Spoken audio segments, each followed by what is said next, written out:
اللهم صل على سيدنا محمد. صلاة تنحل بها العقد وتنفك بها الكرب وافتح لنا بها ابواب رحمتك. ازيكم يا حبايبي، عاملين ايه؟ يا رب تكونوا بخير. يلا بقى النهارده هنعمل طبق كول سلو تحفه وجميل في اشهر محلات البيتزا. يلا بينا نشوف الطريقه.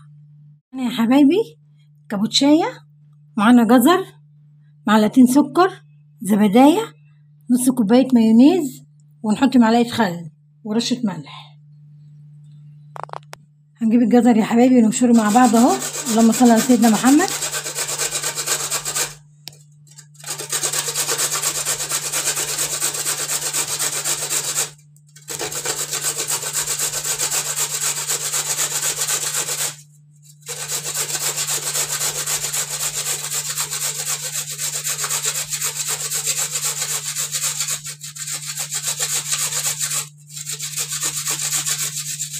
على حسب ما بتحبي بقى، بتحبي الجزر نص كمية الكابوتشا او الكرنب الابيض اعملي، عايزة تكتريه براحتك، ده يعني يرجع لك انت.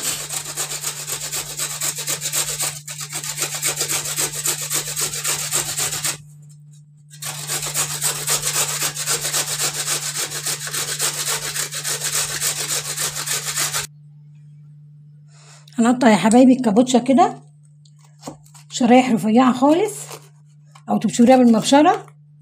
اللهم صل على سيدنا محمد.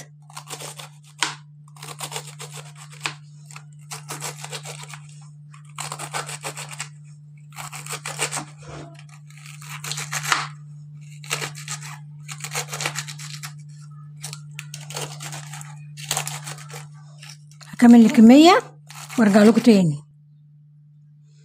اللهم صل على سيدنا محمد. خرطنا يا حبايبي اهو الكابوتشا وبشرنا الجزر.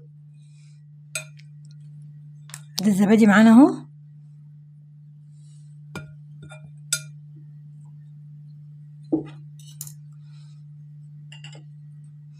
هنحط معلقتين سكر على الزبادي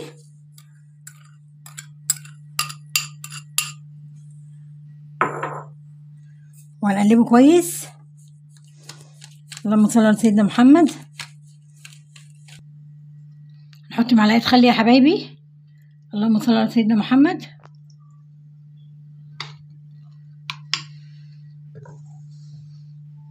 حبه ملح برضو مش كتير عشان يعادل ايه الطعم معاها. اللهم صل على سيدنا محمد. حطي مايونيز.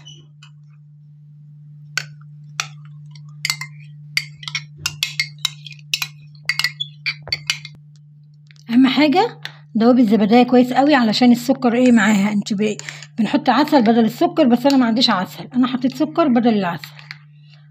دوبيها كويس جدا عشان مبقاش فيها تكتلات عشان من القشطه بتاعت الزبادي. اللهم صل على سيدنا محمد. قلبي كل المكونات كده على بعض.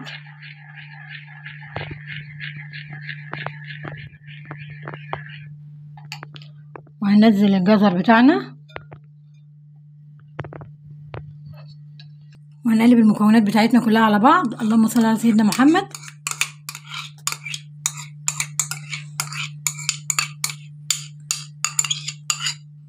هنقلب المكونات بتاعتنا كلها يا حبايبي على بعض اهو. اللهم صل على سيدنا محمد.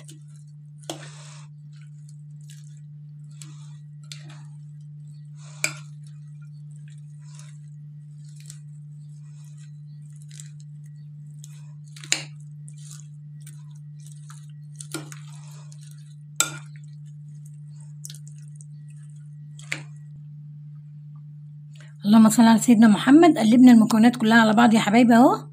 ايه رايكم في الطبق الجميل ده؟ بس اهم حاجه حطيه في التلاجة ساعتين او 3 ساعات عشان المكونات كلها تندمج كده وتشرب من بعضها. لو عجبكم الفيديو متنسوش تعملوا لايك واشتراك في منوعات ماما نادية.